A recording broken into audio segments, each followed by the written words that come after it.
दोस्तों, जय सिनेमा। बॉलीवुड की बातों के साथ मैं सैयद आसिफ जाह। और आज बात उस शख्सियत की जिसके नाम के साथ ही लाखों चेहरों पर मुस्कान आ जाती है। हमारे प्यारे धर्मेंद्र जी।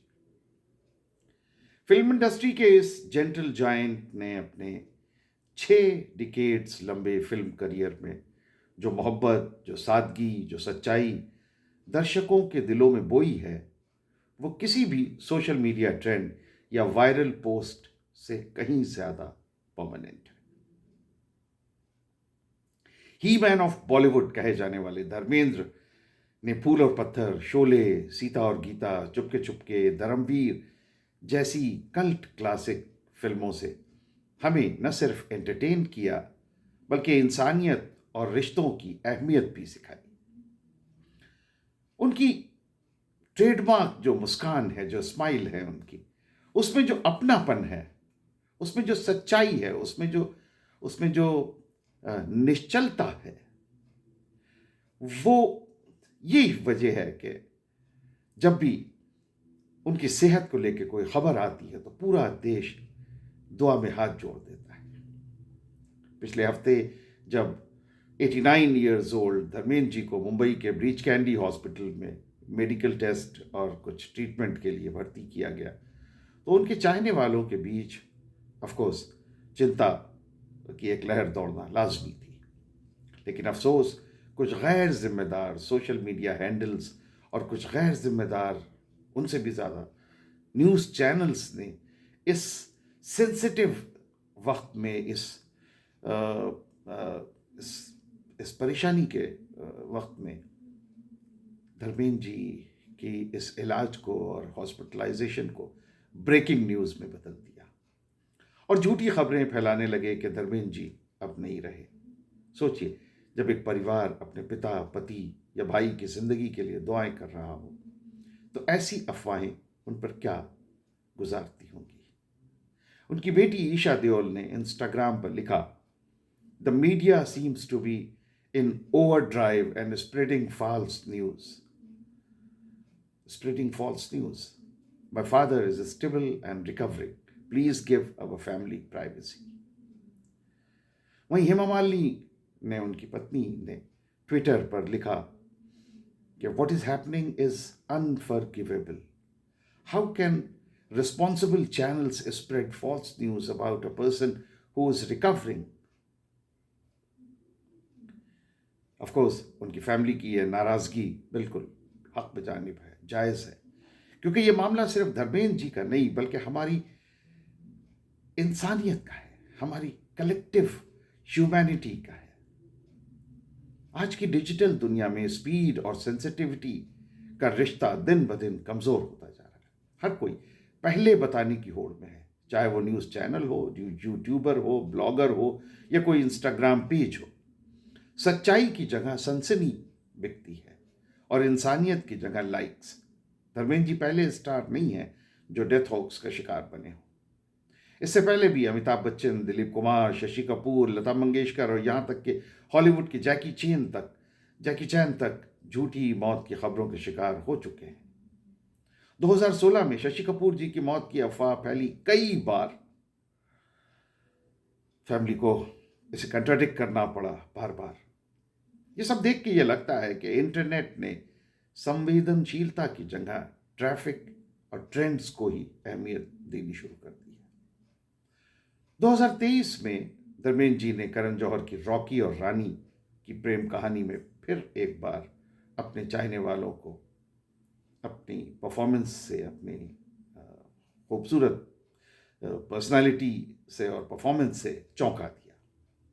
एक रोमांटिक दादा के रूप में उनका किरदार न सिर्फ दिल को छू गया, बल्कि यह भी साबित कर गया कि उम्र चाहे जो भी हो, असल स्टार वही है जो सादगी से भरा हो। रणवीर सिंह और आलिया भट्ट के साथ उनके सीन्स ने दर्शकों को याद दिलाया कि धर्मेंद्र सिर्फ एक अभिनेता नहीं, बल्कि भावनाओं की भाषा है।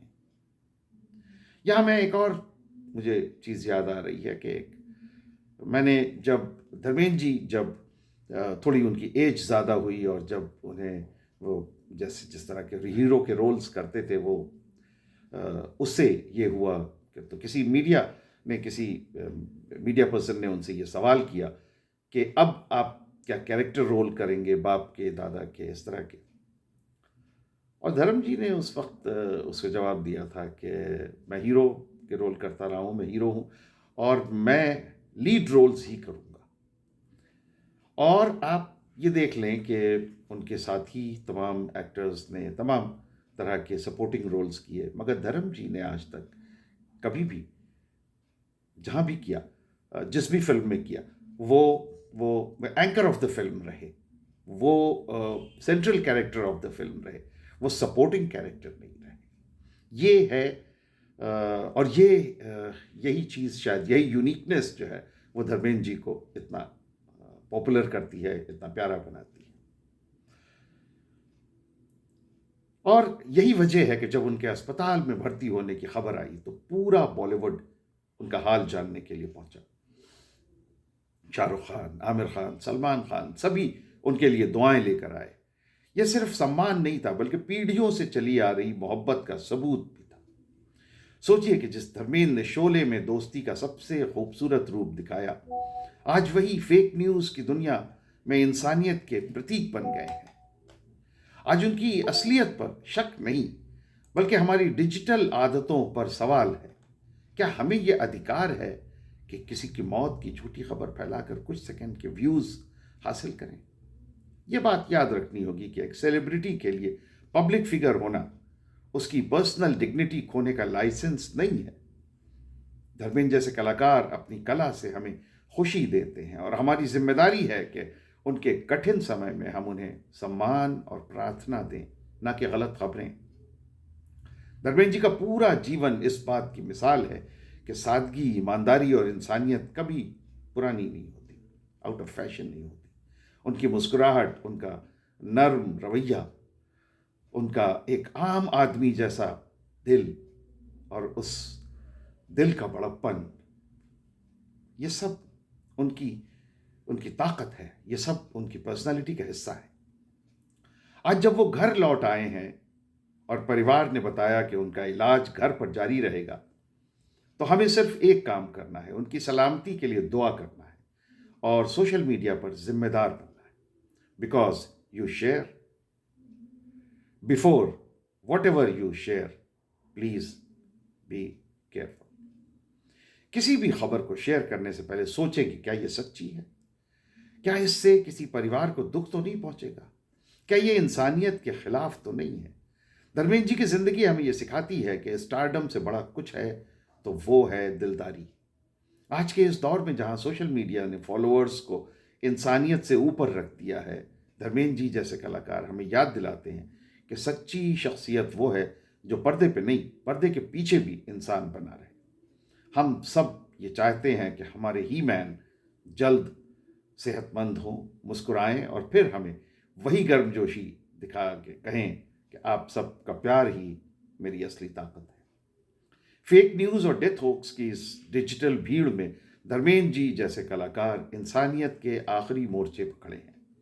हमें यह तय करना होगा कि हम उस भीड़ का हिस्सा बनेंगे जो झूठी खबरें फैलाता है, या उस समाज का जो सच्चाई और संवेदना के साथ खड़ा होता है।